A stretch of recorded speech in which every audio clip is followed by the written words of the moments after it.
And so welcome everyone to our third webinar in this learning journey about how to live into the design pathway for regenerating Earth. Today, we're going to talk about how disruption makes you stronger, or how it makes us stronger.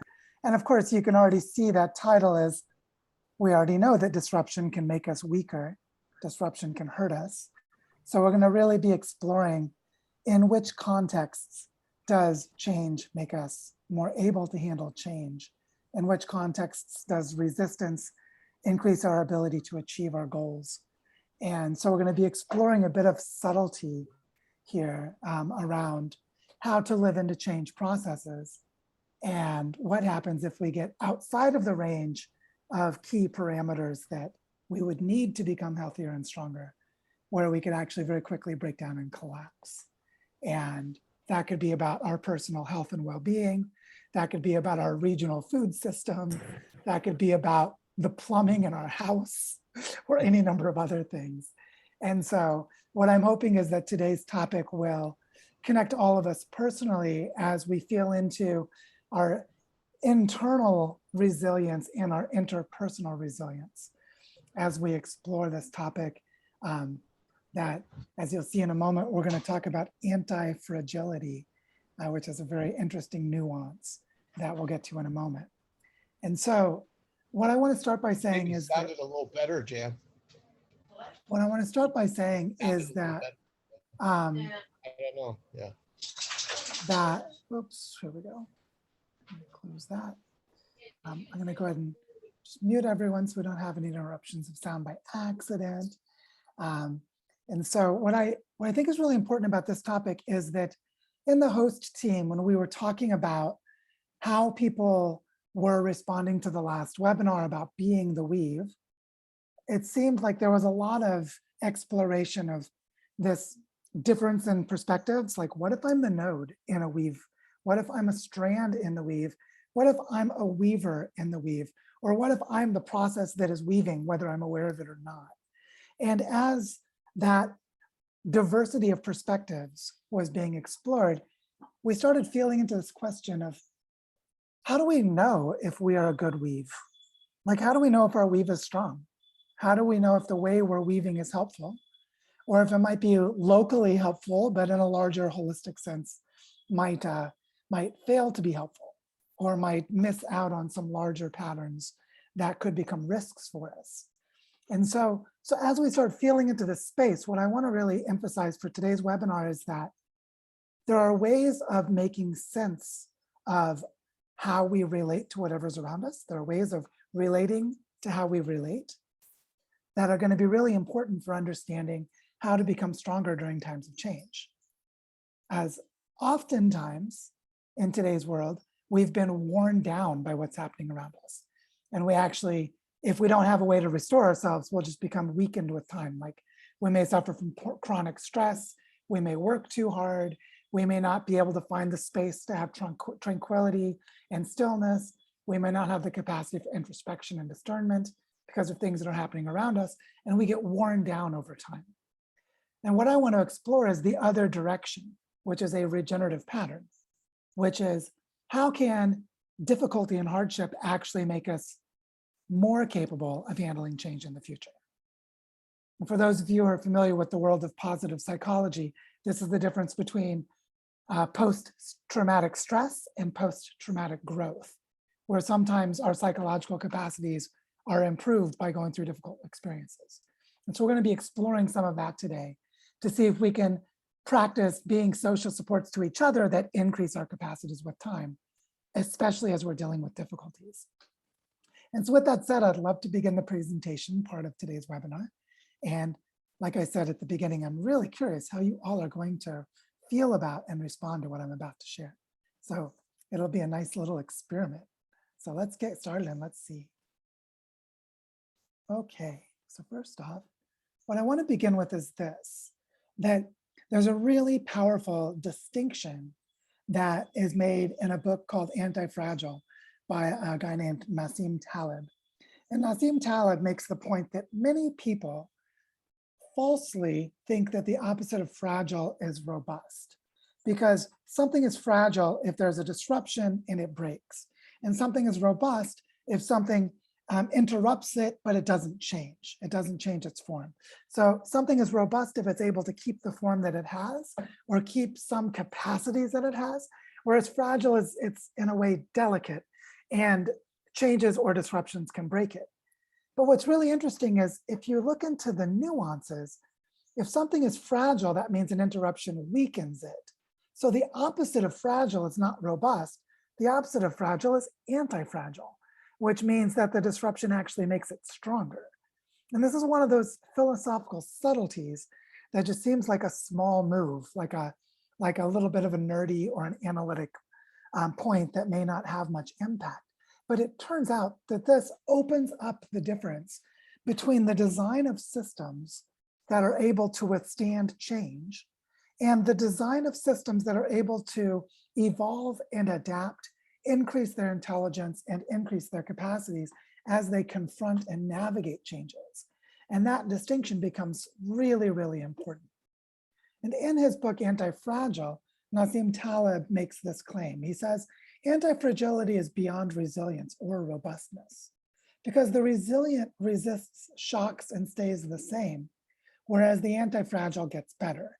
And the point that he's making is that resilience is the continuity of system function or the continuity of system capacity, meaning that when there's a shock, the system is able to return to the way that the system was.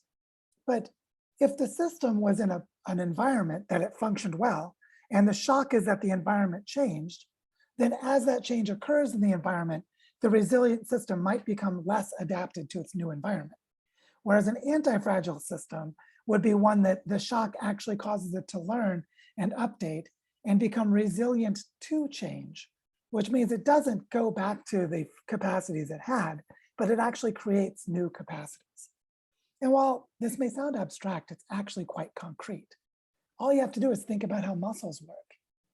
See, when muscles are confronted with resistance, they don't stay the same, they grow stronger. So it's not the case that muscles stay the same under pressure. And the question here is, what is it about muscles as part of the human body or the body of any multicellular organism that enable it to be anti-fragile, meaning that shocks or disruption or resistance or things that interrupt the way that it functions can actually increase its strength and resilience, not just keep the strength and resilience the same. So see this subtlety about the difference between fragile, robust, and anti-fragile opens up into this exploration of what are the aspects of a situation that enable disruptions to make us stronger. And because we're confronting so many changes in the world, what we really need is ways to become better adapted and better capable of handling change as time goes on. And so that's why this subtlety, I think, is so important. And of course, those same muscles, if the disruption or if the resistance is too much, can actually break us down and hurt us. So it's one thing to be weightlifting at the gym, and it's another thing to try to carry something like this giant block of cement that's probably going to break this guy's back. And so there's an insight here that even systems that may be able to adapt and become stronger when they're dealing with shocks, that's only the case when the conditions are right. And so it's not simply a capacity of the system. Like it's not just a capacity of muscles to grow stronger under resistance. It's the capacity of muscles to grow stronger under resistance in the right context. And so what we want to understand here is how can we look at how we relate to our contexts so that they don't break us down and hurt us as we navigate changes, but instead they enable us to grow and adapt and become more agile. It looks like I'm going to check in again.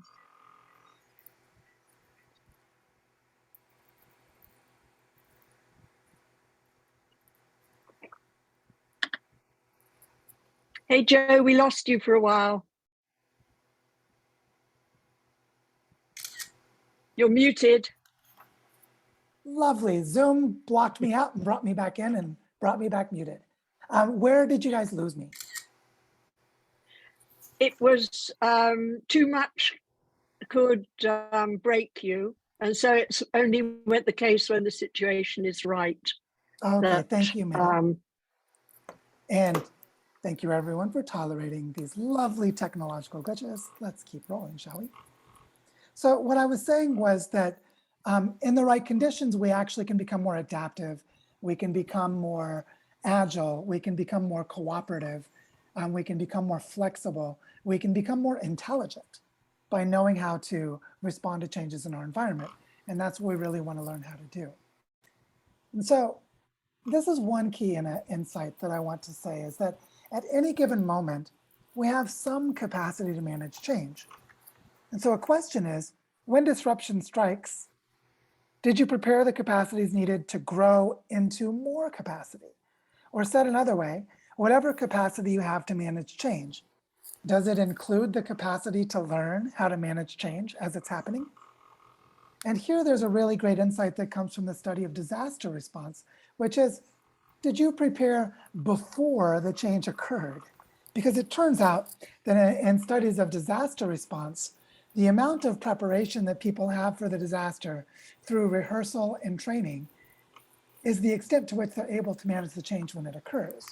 And so if you expect disruptions to happen in the future, there are ways to train for it now so that you'll be better able to manage it when it happens, including better able to learn how to manage it as it's occurring. And so this is what we want to explore today is, can we develop and grow our capacities to manage change as they occur? And before going any further, I just want to give a plug to this really amazing book. This book, The Unthinkable, Who Survives When Disaster Strikes and Why, is a really important exploration of the psychology and sociology of how people manage disasters and things like earthquakes and hurricanes or terrorist attacks or volcanoes or whatever it may be, that in a variety of settings, it turns out that there are a lot of nuanced insights about how we manage change, that if we know those things about ourselves, we'll be better prepared for handling any disaster that might occur. For example, there's a neurodiversity of responses to crisis. One of them is, just a second. I'm going to stop screen sharing and I'm going to re-mute us because I can hear background noise. There we go. I don't know who that was, but I'll go back to screen share. All right, and that is that the stress responses can lead us to be paralyzed, to freeze, to lock down, or shut up, to basically shut down our systems. So that's one way we might handle a stress response. Another is that we might become disoriented or confused and then sort of just bumble our way through the change. We might also become hyper vigilant, like the people who do things like washing dishes and really thoroughly cleaning their house after the loss of a loved one because they just need something to focus on for all of the energy that they have. Or we also might become cold and calculating and really strategic, that our emotions seem to shut down, but our ability to make decisions and take actions is in some way clarified. Now, what's important here is that you don't get to choose which of these responses you normally have. It turns out that most of this kind of response is hardwired into our genetics, which means that it's helpful for each of us to know about ourselves. How do I personally handle stressful situations? Do stressful situations cause me to freeze and shut down and lose the ability to do things? During times of stress, do I become disoriented or confused? Do I become sort of obsessive compulsive about details and micromanaging of things? Or do I just become sort of cold and calm and focused, but also that my empathy is reduced? Now you see, what's important here is that in any situation where there are a lot of people responding to the same crisis or the same stress, we may have very different ways that each of us responds. And even though we each have different hardwired responses or biases or tendencies, by knowing what our tendencies are, we actually can train and prepare ourselves. So if you're the kind of person who becomes disoriented and confused during times of stress, you might learn and practice some really good coping mechanisms for your stress that help you manage that disorientation. Or if you're someone who becomes really OCD and controlling, more hypervigilant, then maybe what you want to learn to do is practice calming yourself and finding ways to remember that you don't need to try to control everything. Or just to give yourself something to focus on that allows you to really just get that out of your system so you can get back to focusing again. See, the key to this is that part of managing change and becoming better at managing change is how well we know ourselves. And so a key insight that I want to take forward in this conversation is this beautiful quote from William Shakespeare, "To thine own self be true." We shouldn't try to respond in ways that are different from how our bodies work. Instead, what we should do is before stress or crisis occurs, we should figure out, how do we respond to stress and learn about it? How do I respond to stress? What happened to me in stressful times in the past? How did I see that I behaved differently? Was I in a relationship with someone else where the way that I responded to stress caused conflicts and problems for the other person because the way they respond to stress is somehow different? So this ability to learn about ourselves and bring that knowledge into how we manage change is going to be a really important part of whether our management of change goes up or goes down during times of disruption. But there's so much more to this when we're talking about learning to live regeneratively. Everything I've said so far is sort of in general in human life. But what happens in a time where we're in an unprecedented planetary change, where we're in the midst of planetary collapse? And what I want to describe here is more at the social scale. How do we start to look at our own change responses in ourselves as we relate to the people around us? I drew this little Venn diagram, this little overlapping set of circles, to say that it might seem like people who think the world is going to hell, they think something's deeply wrong with the world, is going to overlap in some way with people who get that we're in the midst of planetary collapse. But what I want to stress is that there are actually very, very different assumptions between these two circles. For example, someone might think the world is going to hell because women have gained more rights and access to the marketplace because they come from a traditional sexist culture. Or someone might think the world is going to hell because there are too many homosexuals in the world. Someone might think the world is going to hell because they don't make enough money. And so you see this idea that the world is bad or there's something wrong with the world brings with it an ideological lens. And so one person might think the world is going to hell. We need to vote Donald Trump into office and have a strongman dictator who can tell us what to do. I make this point to say that as we manage crises and stress, these unstated assumptions in our worldviews become extremely important, but they remain mostly invisible. And so if there are some of us who get that the world's going worse because we're in ecological overshoot, because climate change is happening, because biodiversity is going down, because ecosystems don't have the health they used to have, then we're going to respond to the world very differently than other worldviews might have very different assumptions and very different explanations for what's going on. And now add the fact that most people all around us may think everything is just wonderful and it's working fine. And they're completely disconnected from this malaise of despair or frustration or fear or stress. And they could respond very differently again.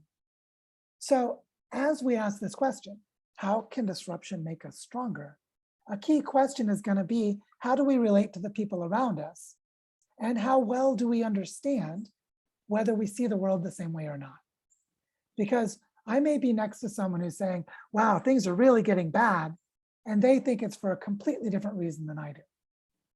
And so our stress responses and our ability to manage change can be very different from each other. So a key part of learning how to live regeneratively is going to be learning how to see the different ways that people respond to change, which includes their interpretations of how things change and their stories about what is changing and why. Now, what I want to say here is that people who think the world is just wonderful, this could be a textbook definition of fragile. Why? Because these are people who have a sort of buffered and privileged and cushy kind of world where everything seems to be going fine for them, even though the majority of people on Earth are in extreme poverty. Where I live in Latin America, most of the rivers are polluted and you can't drink from them. And so people who are in a bubble that says everything is just wonderful are going to be pretty clueless about disruptions coming from the breakdown and collapse that's happening around them.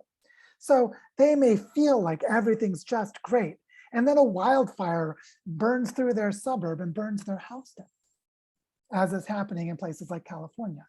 And so what I want to stress is that the worldview we have is going to shape how fragile we are, how robust we are, or how anti-fragile we are. When we look at these two other kinds of people, I want to say that the people who think the world is going to hell, these people could be more robust, meaning that they're not surprised that things go bad, so they've already prepared themselves for it. But because their understanding of why things go bad is so ideologically biased, that they may respond to the wrong thing. So, for example, someone may say, the world's going bad, I need to vote for Republicans so that they'll place a Supreme Court justice in the White House who gets rid of Roe versus Wade because we need to protect traditional values because the world's going to hell because my Christian worldview is threatened. And I'm just using that example because we're in the presence of that happening as part of the collapse of the United States right now. But also, that would actually make a person more robust. But then they may not be prepared for floods or wildfires or other things that happen because that's not part of the landscape of threats that they're preparing for. So I want to suggest this, that the ability to be anti-fragile, the ability to actually become stronger in times of disruption, comes from this sphere, the sphere of understanding how the world really is, discerning reality. So for example, let's say you have $100,000 that you just inherited, and you're asking yourself, what should I do with this money? Well, you might be very robust in the normal economy because you have more money than most people. But then you might invest the money in buying a bigger house. But you build in a bigger house where there are going to be food shortages in 5 years. See, so the ability to be anti-fragile is to take the resources you have and put them into investments or supports that actually do increase your resilience over time. So you might say, wow, I've got $100,000. That would enable me to move to another place where I could buy into community land and participate in creating landscape regeneration with the community there, which would be a much more resilient strategy that increases the resilience of the place because of the regenerative work that's happening.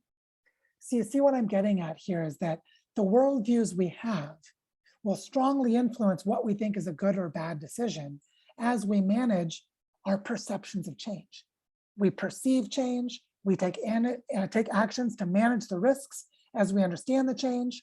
And while people who think the world is rosy and great are going to be really fragile because they're pretty clueless about what's actually going on, there will be some people who think the world's going wrong, but not really understand the reality of why things are going wrong and make bad choices because they just don't see the landscape of risk that really exists.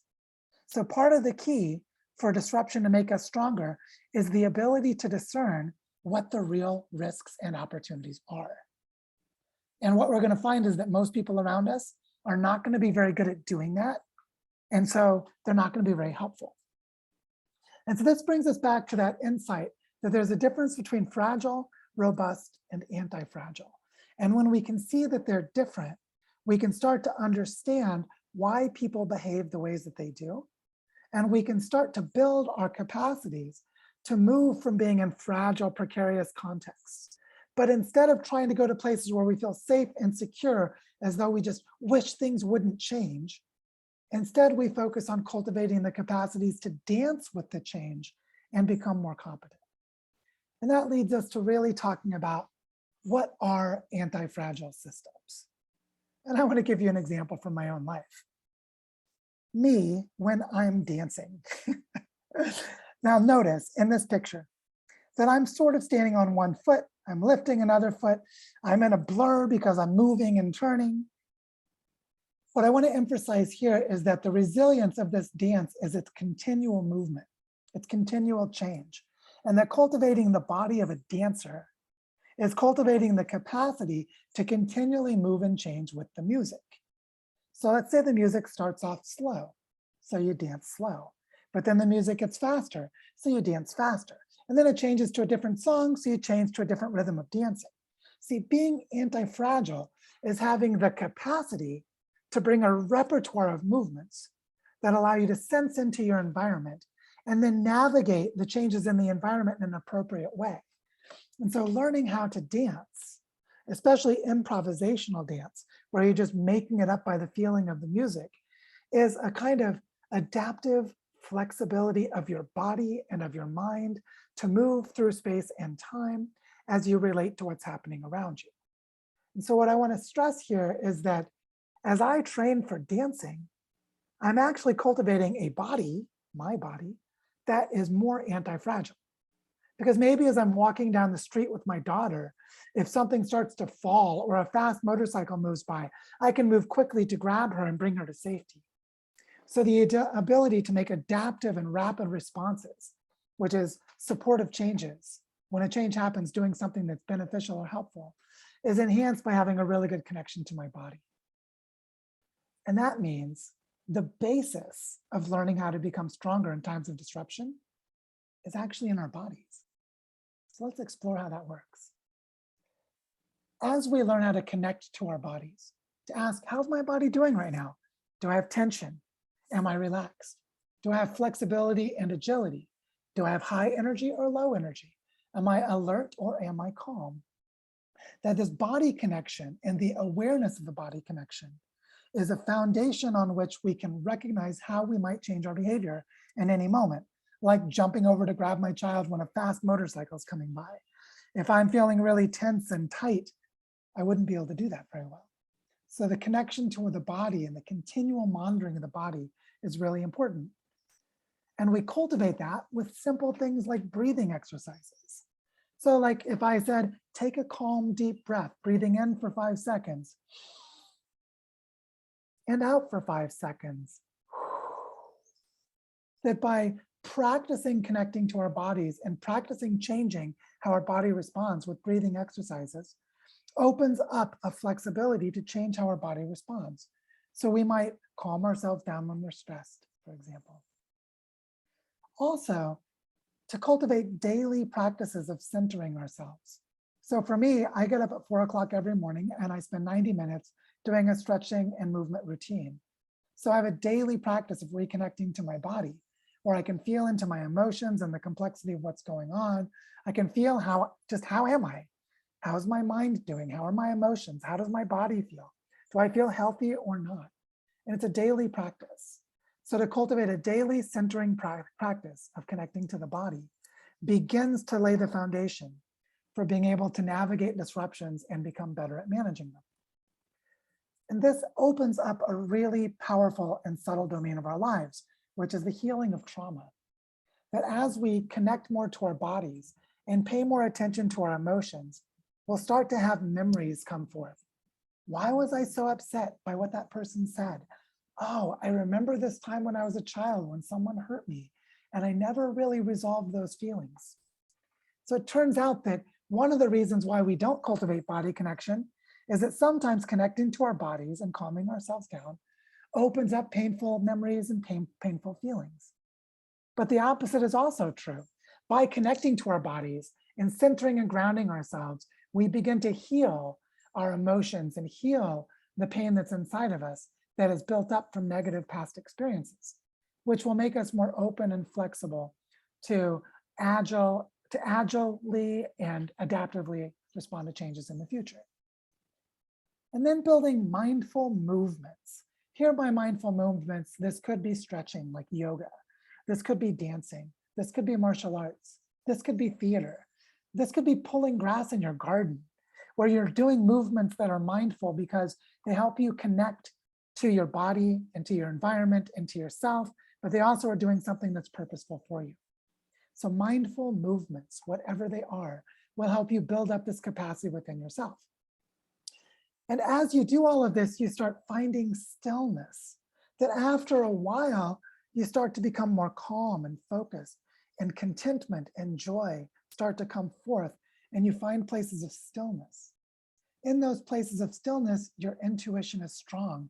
You can get to clarity about questions that you have, and you can find who your authentic self really is. And that allows you to start doing wayfinding within, which means you can start to navigate your feelings and make decisions to move your life into greater alignment with the authentic self that you find in the stillness. Which means as you experience changes, they become signals to your body about which way to go so that you move away from ways of being you don't want and toward ways of being that you do want. And as you do this, you increase your self-knowledge. And it's our self-knowledge that enables us to grow through times of change and become stronger during times of disruption. But it's all connected to our bodies. So if we take this body-centered way of building up our capacities, it really builds up two foundational abilities for navigating change. And there's a huge amount of research backing up what I'm about to share. And that is that the two psychological capacities for managing change in an effective way are the regulation of emotions and psychological flexibility or perspective taking or imaginative exploration. As we cultivate these body-based practices in ourselves, we learn how to manage our emotions more effectively, and we become more psychologically flexible, open, and adaptive, which means we become more empathetic and creative, which means we become stronger through disruption. And so you see there's a very direct connection. As you work on connecting to your body, healing your traumas, getting to know yourself, engaging in mindful movements, centering and grounding yourself, you learn how to manage your emotions, which are indicators of change in your environment, and you become more creative and imaginative about how you navigate changes, which means you can then practice changing intentionally, and then you become stronger through the disruption. And this is really, really important that as we navigate these changes, we have to build this within ourselves. But of course, there's more to the story because as I said earlier, the worldviews of people around us are going to be really important. So everything I just said about cultivating body awareness and finding stillness in yourself, that's internal work for us personally. But how can you be resilient when everyone else around you is robust yet fragile? So what if you're someone, so just like in this picture where let's say the pink people or the salmon people are the ones who think the world's going to hell, and the green people are the ones who get planetary collapse. That what if you're someone who really understands what's going on in the world, but everyone else around you is all stressed out because they think there are problems in the world, but they're responding to something different than what you are? How can you be resilient? How resilient can you be if everyone else is responding to different threats from you? So you might be confused, like all of these people are trying to get better jobs, make more money, have more money in the bank because they think that's going to make them more secure. But I know that what I actually need is more community, not more money. So I need to find a place where I have neighbors that I can depend upon, whether any of us have money or not. Which is why we need to find the other earth regenerators. We need to learn how to discern who are the people that share our worldview, who are the people that understand the world the way that we do, so that we can collaborate with each other. And that body work of learning how to know ourselves will really help us navigate this very difficult and challenging social dilemma. The social dilemma of knowing who to collaborate with and who not to, when people have shared worldview and when they don't. And why is that important? There are a lot of nuanced emotions. There are social consequences to how we navigate these choices. And of course, even when we understand what's happening in the world, assuming that we do, and other people are stressed and responding to problems around us, the majority of people are going to be pretty much in denial, not really understanding, going about their lives as if nothing's wrong, kind of checked out watching Netflix and drinking lots of booze or whatever it is they're using to distract themselves from the problems of the world. So these people in blue, who I said are the ones that think everything is just wonderful. They may not actually believe everything is wonderful, but they pretend that it is and act accordingly to avoid dealing with the stress that it causes them, which means their response to stress is to ignore it. Whereas the people in the pink here are the people who feel that red, that danger, that something's wrong, but they're reading the signals in a way that's not helpful. They're responding to threats that are not in the environment, but that are in themselves. Whereas if we're able to discern with good body-based practices what's really going on in the world, then we can move ourselves out of this context and find the other earth regenerators. So how do we build our capacities to become stronger in times of disruption? The foundation of it all is body work and self-knowledge. And then finding the others who are doing the same body work and self-knowledge, discerning what's happening in the world, and then become stronger together, which is the whole point of this learning journey. So you can see that in this learning journey, we want to explore how can we help each other know ourselves better? How can we help each other discern how we feel and heal emotional challenges in our own bodies so that we're more capable of functioning as we begin to collaborate with each other? And then how can our collaborations with each other, or who do we even know to collaborate with and who shouldn't we, becomes more clear to us. And then gradually we weave a tapestry of relationships that makes us all stronger together. I just want to give a little example of this. This is a picture from last year in June, when two earth regenerators, Thomas and Tyler, are digging a water retention pond in the food forest. That's not a food forest yet. That's in the Bioparque here in Barichara. And that's my daughter Elise playing in the dirt. Now, what I want you to see is that by finding each other, we could dig a big hole like this, and then we could actually make the environment a better learning environment. And I want to show you what the same place looks like 10 months later. It went from this to this. Now just notice, look at that. It went from here, where we're digging a hole for a retention pond and we're surrounded by invasive grass with low biodiversity and low ecological knowledge, to this, which is a robust, thriving, resilient ecosystem of native plants. All of this in less than a year. So it turns out that it's not just how do I feel about myself and managing change, it's how do I find others? And then as I find others, what do we do together that builds the capacities of our environment so that our environments become better learning environments? And this food forest is now a much better learning environment than it was a year ago because we engaged in ecological restoration practices. So it turns out it's not just finding the others, it's what we do together. We need to learn how to be really strategic at doing things together that enable us to grow our knowledge and our capacities so that we can cooperate better in the future. Here's another example of something that's happening on the side of earth regenerators, but that's deeply happening here in Barichara. This is a picture of a workshop that happened about 2 weeks ago, where several community leaders who do regenerative work have gathered to create a territorial foundation, which is we're creating a nonprofit organization to engage in territorial governance.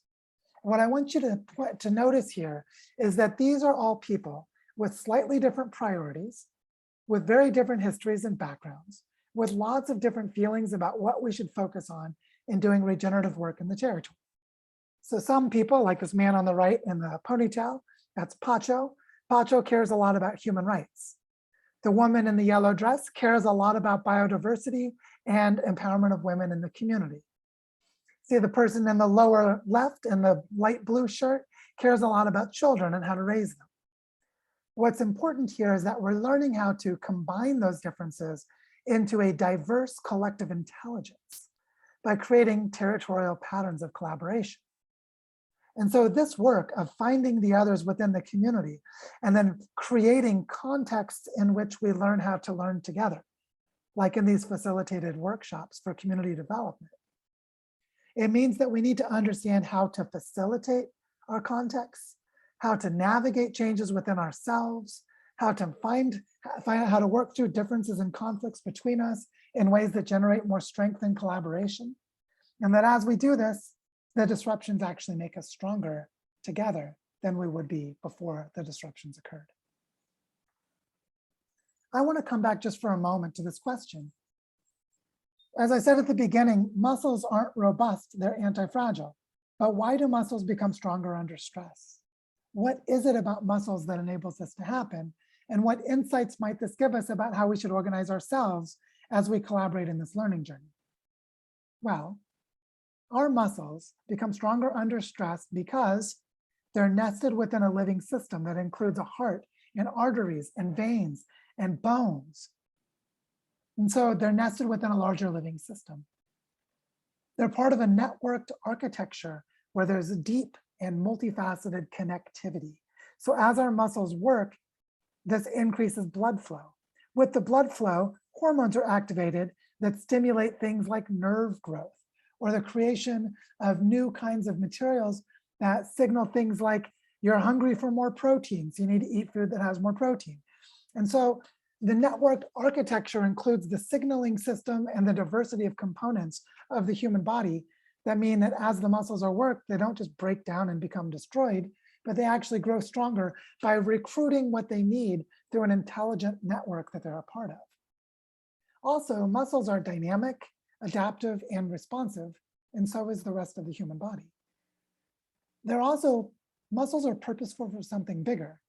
The muscles aren't just becoming strong to become strong. The muscles are becoming strong so that this body can engage in purposeful actions. So it might be that you're faster at running. It might be that you're better at carrying things.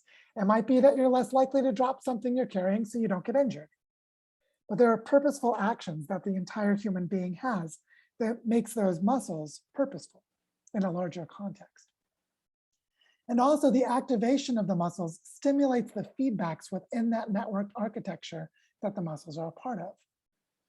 And that the muscles are recurring from the same place. So if it's muscles on your right forearm, they're going to be activated through feedbacks that are dynamic and adaptive and responsive from that place on your body. So they'll respond very differently from muscles in your neck. And of course, it's continuous across time. This networked architecture and this living system continue happening as the muscles are used or as they rest. And that means that the muscles are able to evolve in new contexts as the human being goes around doing things. So you see that the muscles are anti-fragile because of their relationship to what they're a part of and what's happening around them. And that there are integrated regenerative patterns of living systems that enable them to function. So if we looked at all these capacities and asked, socially speaking, are you nested within a living system? Yes, you're part of a larger human economy and part of a larger, more than human world. Are you part of a networked architecture? Yes, you might be in a city or town. You might be in a family. You might be in a love relationship. Is that relationship and is that context dynamic, adaptive, and responsive? Maybe yes, maybe no. So you need to discern that. Are you part of a context that's purposeful for something bigger? And is that purpose going to make you stronger as you navigate changes? So if the purpose is to grow GDP or to grow the amount of money that a country makes, maybe it's just going to make the whole system more brittle. So what the purpose is for something bigger turns out to be really important. And so you see, what I'm going at here by going through this list is that the same reason that muscles are anti-fragile gives us insights in how we can be more resilient and stronger as we navigate changes. Like, do changes activate feedbacks in us, or do they cause us to break down? Do they recur from the same place, which means, do I have a way of centering myself so I can come back to that center within myself as I navigate the changes? Am I continuously building this capacity across time?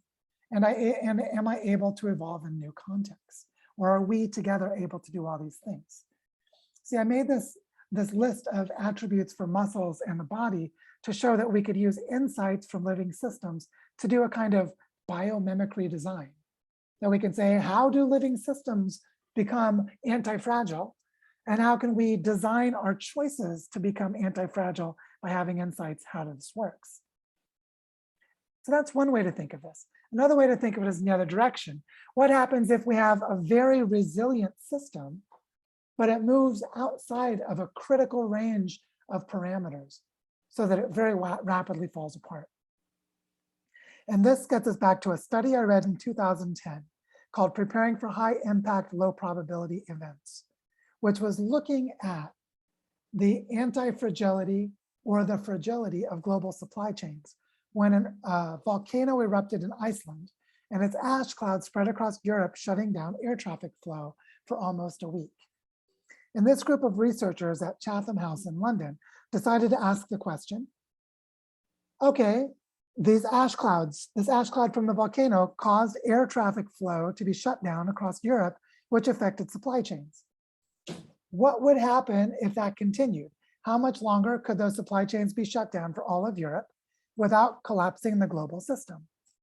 Now, the important thing to know about global supply chains is there's a concept called just-in-time manufacturing, which is that instead of warehousing all of the parts you need, when an order comes in, you manufacture what you need to arrive just in time for its part of the fabrication process for the end product, which is how most global supply chains are set up today. And what that means is when air traffic was shut down over Europe, some of those supply chains stopped responding, which means there was a backlog or a backup and a buildup of things across the supply chain. Why am I telling you this? Because global just-in-time supply chains are incredibly resilient unless the disruption becomes too big. And then they unravel and collapse so quickly that it'll shock everyone.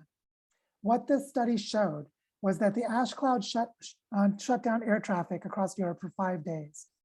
And if it had only continued for 3 to 4 days longer, the entire global economy would have collapsed. And the amount of time to turn back on global supply chains, assuming it could be done, would be a minimum of 2 years, which means the entire global economy was 3 to 4 days from collapsing because of a regional natural disaster event. A volcano in Iceland causing an ash cloud over Europe, shutting down air traffic, came to 3 or 4 days from completely shutting down and collapsing the entire global economy, which means the incredible resilience of our supply chains. Once we move out of a critical operating range, it becomes fragile, or it becomes robust yet fragile in a dynamic sense. It goes from being highly resilient and adaptive to change to highly fragile and collapsing quickly. Just like your body, as you move to the place of going from lifting weights to trying to hold that huge block of concrete way outside the range of what your body can carry, it would cause you to break your back and collapse, and it could quickly kill you. So basically, these anti-fragile systems have a range in which they work. And if you go too far outside that range, even they will break down. And that's a lesson for us, is how do we protect ourselves from these extreme disruptions, these high impact, low probability events, so that even as we become stronger during disruption, they don't wipe us out too. So I just wanted to have this very sobering insight that everything I'm saying is double-edged, that we can use these insights to grow stronger during disruption, but we also have to protect ourselves from the disruption happening too quickly, too large, or from too many places at once, or else the collapses may still take us down anyway. And that's why we need to think about how to have nested fractals of this to build this anti-fragility in ourselves, in our immediate social spheres, in our communities and territories, and then interconnected territories from one place to another, like the way that we talk about networks of bioregions trying to be regenerative. Just saying that all of this applies across all of those scales. So with that said, let's have a conversation about this. How is this landing for you all? What is it bringing up for you? How does it help you think about how to become stronger during times of disruption instead of becoming weaker? And so I'd love to just open it up for questions. And so if anyone has a question, please use the hand raising icon under reactions. And I'd love to hear your thoughts. Brian, yes, please. Well, Joe, my goodness, I think this group is, in respect to the question that you just posed, quite unique in that it is a better informed, it is likely better positioned, and in lesser degrees of denial, as you referred to, I believe, last week, with respect to the actuality of planetary crisis or collapse. The other group work that I'm currently doing, that in the, the group in its entirety, and it's comprised of people who are relatively intelligent and high functioning, but planetary collapse or the prospect of planetary collapse is just not on their radar. So that poses for me a real challenge in terms of how do my contribution, my effort and work in working, in this collective context, how does that have impact? What I really like about what you've just shared is that you're just taking change and as it relates to design, you're just taking that head on, and I'm very appreciative that really informs my process. I'm more right at the moment, kind of what do I do this moment or the next moment in terms of practicality in, working basically with the transformation of hearts and minds. Sometimes we can't even hear the reality. Thanks. Yeah, thank you for that, Brian, because I want to give an example of, let's say you're living in California and these wildfires, we now have a wildfire season, right? That's what summer is called in California. They don't call it summer anymore. They call it wildfire season. And so what happens if you're living in a place where the wildfire risk is real and you already saw Paradise, California get burned to the ground a couple of years ago?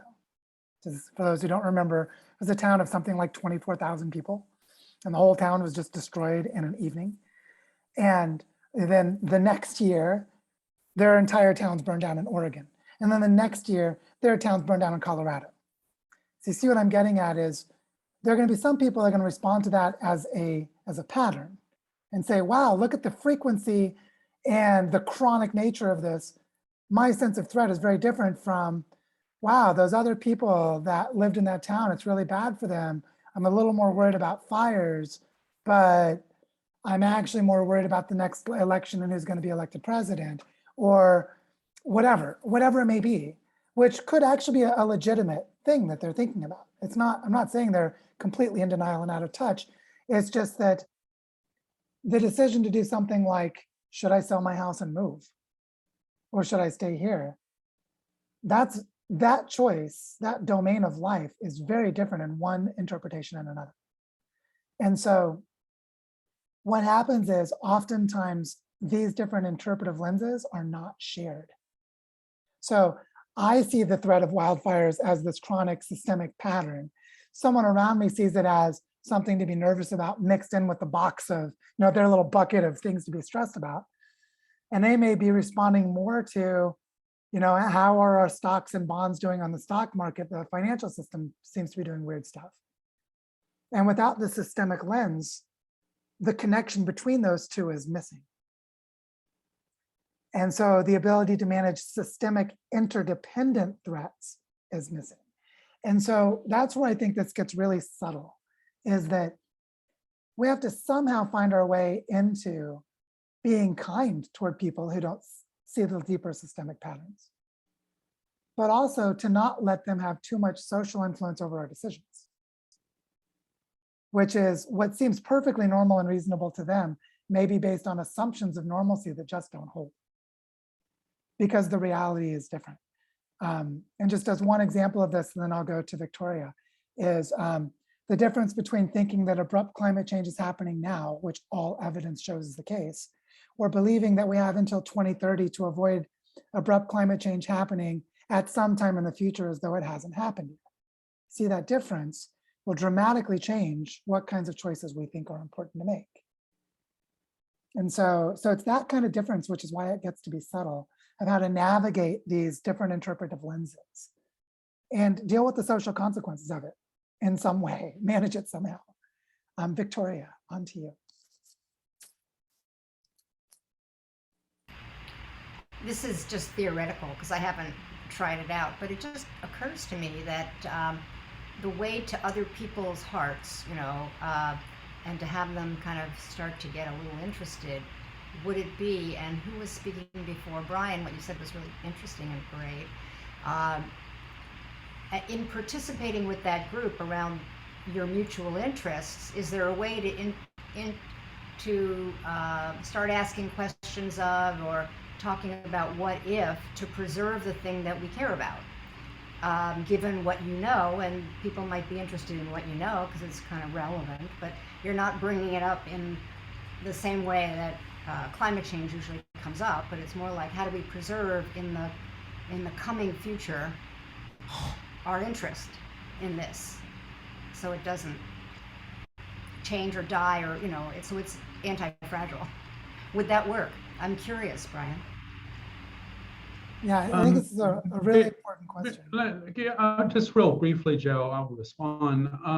We're working, the thing that's holding us, the group together as a shared mutual interest, and I think it's a valid point, is the evolutionary dimension and kind of the cutting edge of the what we know in our, with respect to theory, that translating to practice. And quite frankly, within this context, that's primarily why I'm here, and kind of doing what I'm doing. But the prospect there again, how do you get planetary collapse even on the table? That's kind of what I'm asking.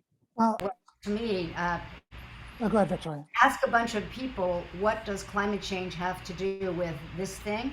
And you'll get a whole bunch of opinions. I got a whole bunch of opinions, but if you can't think of any, because you maybe know the group too much, somebody else more distant could, who is climate, collapse aware, might give you some inroads that you didn't see. Yeah, I would love to just add this element that there's also a diverse and convergent body of research that shows that all human conflicts arise from real or perceived coercion. All human conflicts arise from real or perceived coercion.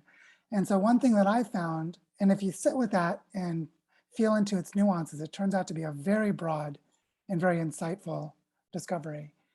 And what's important is that when we try to change people's behavior, we can very easily be interpreted, we can be perceived as coercive.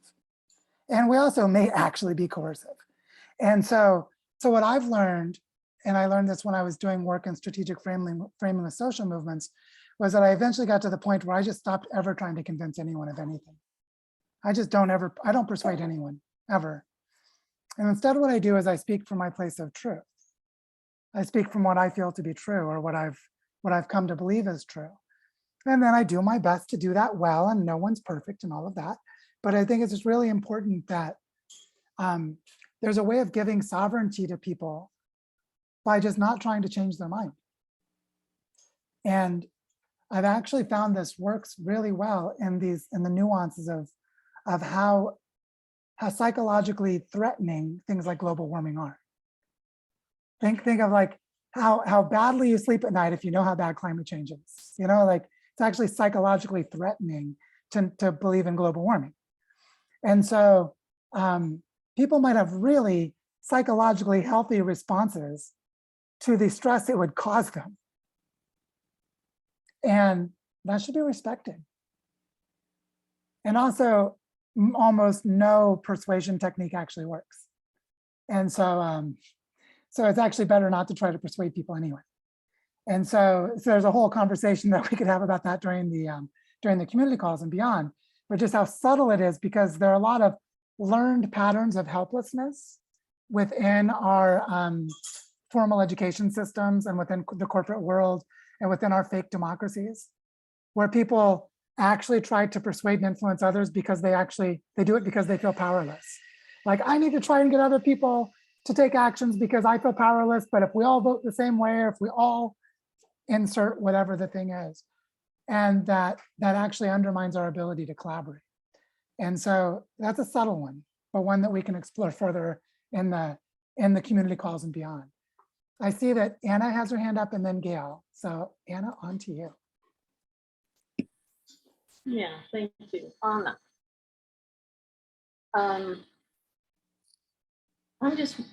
I like this. This is a very important conversation. 2 points. It seems to me that the way change is really going to happen is through language, how we language things. Because the language of climate change, the language of global collapse, the phrase climate change has been co-opted a lot. Everybody uses it. We think we know, that our assumptions are the same, and they're not. But in this question of how do you wake people up, and this way of honoring whatever position they're in, whatever beliefs they have, whatever they're talking about or value. It just seems like if we extrapolate those really common terms into experience, like, you know, what is climate change really? What is it? It's planetary imbalance, it's unwellness, it's pain, it's disease, it's a state, it's not a thing. And I've had conversations with people that can get irate about politics or finances or that kind of stuff.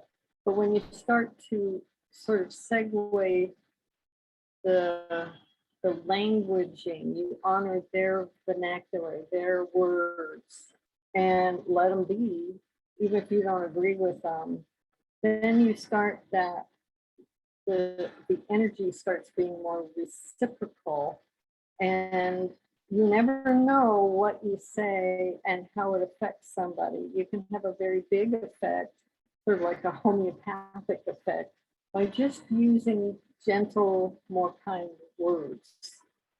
So that's one thought I'm thinking of here is, I know when I hear climate change, I get bristly because it's a thing, you know, become a thing. Yeah, The something other- just to respond, sorry, I'd forgotten you had a second point. Please continue.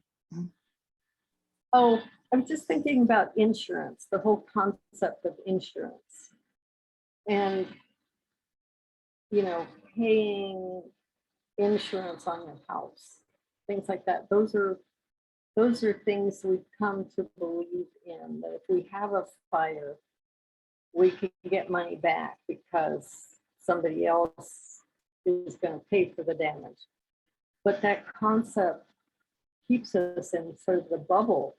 And when you think about what happens with this supply chain, what happens with these disasters, what happens when there's no insurance, you know, the State Farm type of insurance, you know, our insurance is really in our ability to understand our state, like you were talking about.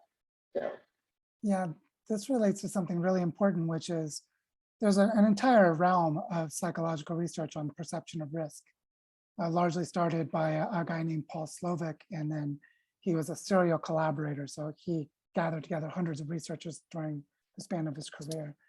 And he's actually a personal friend, really wonderful guy. And so in the realm of perception of risk, there are two entire domains of risk. One is real systemic risk, and the other one is the realm of how the human mind responds to and interprets information as it relates to risk. And then they're both interconnected. And so then we add this sociological piece of, what if there's real systemic risk, like insurance may not actually be able to work because of the large scale of the problems, where insurance companies go down too, because, you know, the hurricane was so big that it caused the insurance companies to go bankrupt. So the real risk was way bigger than we could perceive. And we have the realm of risk perception, and then the interpersonal part of, well, how do we relate to people as they're all perceiving the risks differently? And so this just creates a really complex environment where that self-knowledge and that ability to calm and center ourselves becomes way more important, like so much more important. If you can't find your way back to center, you're lost. You're just going to be confused and responding to all the threats around you. So that body-based practice, it's, you know, I'm not reducing it to only body-based practice. You know, still read the research literature, learn what the science has to say, all these other pieces. But without that body-based practice, we can't get back to ground. And so it's so fundamental, and it's not talked about nearly enough. So I just wanted to re-emphasize it yet again. Okay, Gail, and then Claire. Gail, please. Yeah, I want to talk a little bit about our youth. My daughter's 24, and just in passing in conversation lately, she has said things, if I'm still alive. She's talking about in the future, if I'm still here. And I've been reading, and there's even a show on Netflix now about mental health issues in our youth, both children, teenagers, and young adults. And your whole concept of, I think it is so great, Joe, of fragility, robust, and anti-fragility. How do we even begin to develop anti-fragility in our young people? I mean, I don't even know what to say to her when she says things like that. It breaks my heart. I can't say to her, "Oh no, everything's going to be okay." I can't say that to her, and she knows how involved I am. So I'm just at a loss, and never mind developing it in myself. How do I encourage her to develop it? So I don't know if I'm sure you don't have all the answers, but you have a daughter too, and what are your thoughts about that? I love that you bring this up, Gail, because this is so important. And for those of you who don't know, my daughter is 5.5 years old, and her mother and I separated last year. So my daughter's 5.5 years old, and her parents are separated. And just in the last couple of weeks, she's just old enough that she's realizing her mom and dad are not going to get back together again.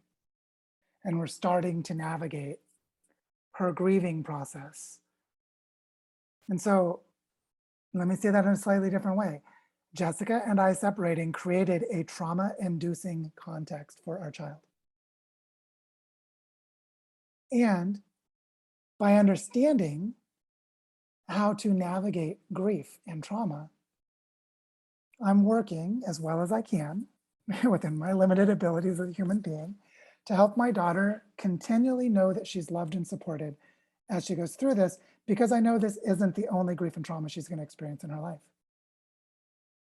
And all of my adult friends who learned how to manage their grief and trauma as adults are the people who I admire. I'm looking at some of you on the screen who have told me some of your grief and trauma stories, and I'm like, oh my God, you guys are amazing, because I've seen how great you are at handling these changes and adversity, having worked through that. And so when I look at my daughter, instead of trying to protect her from it, which is such a natural inclination, especially when they're small, instead I'm like, how can I help her know that she's loved no matter what? How can I let her know that every emotion she feels is valid and she should feel it all and she shouldn't suppress it? And then when she gets angry, she has a right to be angry. She didn't choose for her parents to separate. And she didn't have a say in that. And that wasn't fair. And she might be mad at her dad for a while. And you know what? I got to just suck it up and deal with it. Deal with the fact that I made a decision that has this effect on my child. And I have to role model that responsibility, even when she's 5 years old. And so I'm not saying this as like, I have the answer, because Gail, I know what you mean. This is way beyond. But I just want to tell you right now, I'm grappling with, on a daily basis, how do I help my daughter grieve the fact that her parents aren't getting back together because she just realized it? And as I'm doing that, I'm trying to help her be anti-fragile. I'm trying to help her grow in her capacities to handle adversity by the way that I help her handle this as a role model and a parent who can give her my love. And so I think this is one of the things is, those of us who are farther along on a particular experiential journey, like my parents divorced when I was about 5 years old. And so I actually told my daughter yesterday, I said, because she was crying, she didn't want to leave to go with her mom because she wanted to stay with me. And I said, at least I understand, because when I was your age, my parents separated. And when my daddy left, I missed him and I wanted to stay with him too. And I watched. She's 5, but she's smart. She's going to remember that I said that. And so I think there's something about just being authentic and being honest as much as we can, with compassion and kindness as much as we can. And that knowing that the adversity will make us stronger if we grow from it instead of being hurt by it. It hurts while it's happening, but it may not break us down. It may actually build us up. And we just do our best from there, because it's very messy. But I hope that's at least a little helpful, because I know how much you stress about your daughter. Claire, on to you. Thanks, Joe. Yeah, thanks so much. And I'm so grateful that we have these conversations here. When you were giving that description right at the beginning of the anti-fragility, the robust and the antifragile, it reminded me of Barbara Coloroso, who was quite influential to me when I was first a parent, and knowing that I didn't want to repeat the parenting that we had growing up. And she talks about the backbone, the jellyfish parent, the brick wall parent, and the parent with a spine that can basically bend and adapt to the situations, and just what a difference it makes to the self-confidence in a child. And that was such a profound teaching, that I know that I was so longing to hear. So I just wanted to mention that. But the other piece I wanted to mention was just that I think we are in a very immediate society, and we don't tend to think in terms of things that move very slowly and aren't always apparent right away, and that we can't possibly get all the answers right away. And that because it's slow moving, and because it's often sort of more of an intuition, and what you were talking to with the dance, and sort of knowing in the moment how to respond, and very little valuing is given to that, and that constant devaluing of it. I think it takes away from our confidence. And I think that the stories that we tell are really important, that speak to what you're talking to, because to me, because it is over such a long period of time that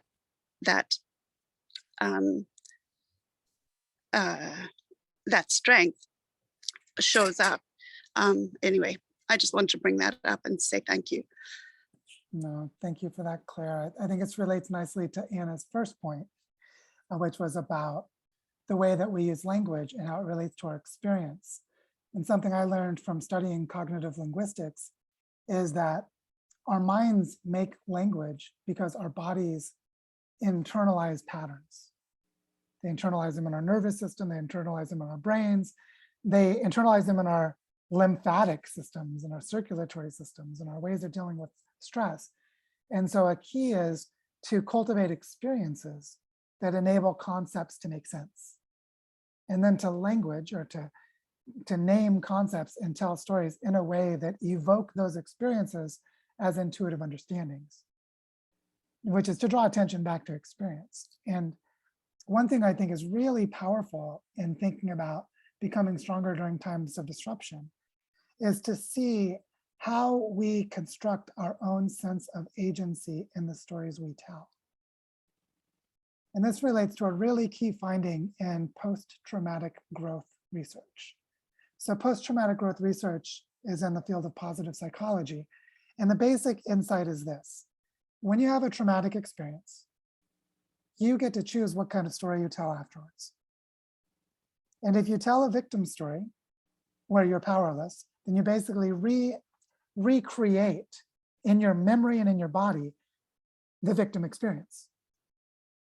But if you are able, because the traumatic experience actually breaks down your identity and you can't be who you were before, so you have to tell a different story about yourself, and you can go through a period of time where you construct a new story. If as you construct that new story, you internalize, so you consciously bring into yourself what hurt and what caused problems and what broke you during the time of trauma, then you actually have a story that cultivates agency. And the example is, I remember learning when I was reading in the research literature of this, was a woman who's been sexually assaulted or raped, who later becomes a mentor to other women who experience sexual violence, which is she takes her bad experience and turns it into agency and empowerment to help others. And so that's what I'm getting at, is the story of who you are and the story of what happened. We have choice over that. We have something we can say about that.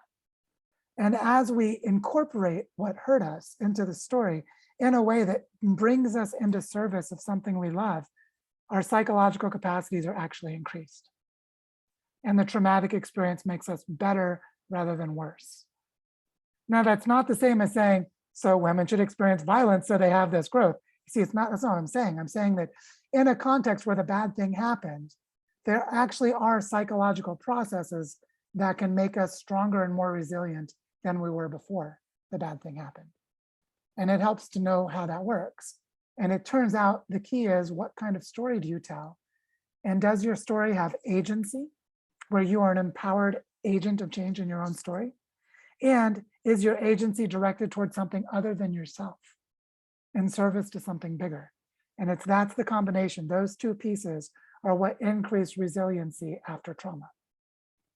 Now, there are lots of details from there, but you can already see just with those two pieces, disruption makes us stronger if we have agency during and after the time of disruption, and if we put what happens in service to something bigger than ourselves.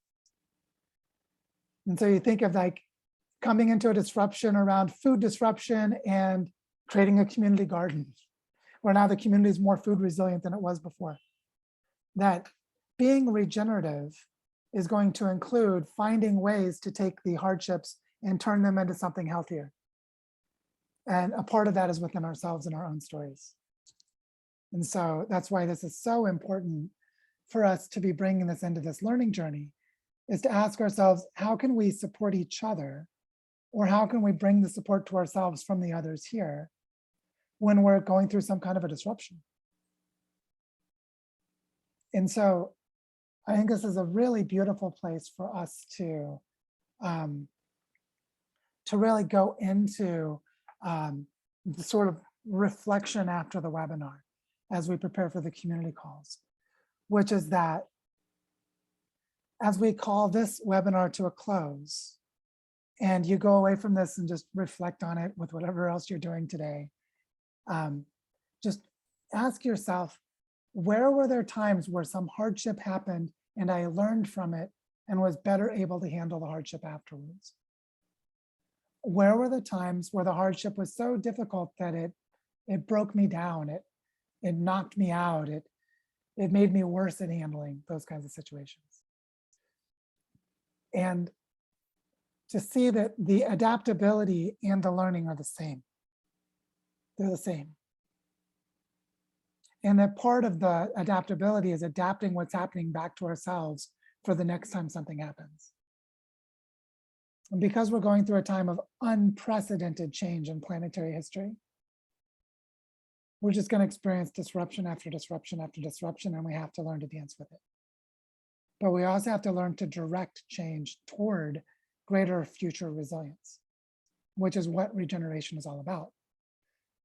And so this is the part of like reforestation, like we need to plant trees for climate change. Well, yes, we do, but we also need to build capacities to manage change ourselves, because climate change isn't the only change we're dealing with. Change is what we're dealing with in its many forms.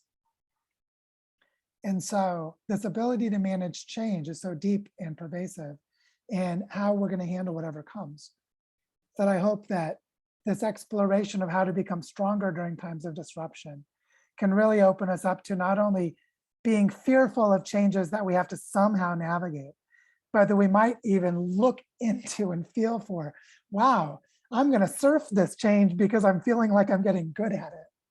You know, bring on the disruption, baby, because here we go. We're going to learn something new. Obviously, it's not always like that, but sometimes it is. Sometimes it really is. Wow, I'm glad that we don't have to deal with the illusion of food security anymore, because I've known it's bullshit for years. This disruption that's coming is probably going to help more people cooperate locally, and we're going to create more food resilience than we had before. I'm so glad that that system is breaking down enough that we can navigate the change toward what we know is needed. Which, by the way, that's what our local team is doing with Syntropic Agroforestry here in Barichara. Everyone doing that work has become adept at guiding change toward greater resilience. Everyone on that team has experienced adversity and hardship, which is why I go back to what I said to Gail. While I'm not glad that my daughter is suffering right now, I'm glad to have the opportunity to help her learn through adversity. And I'm going to do my best as a dad to do that.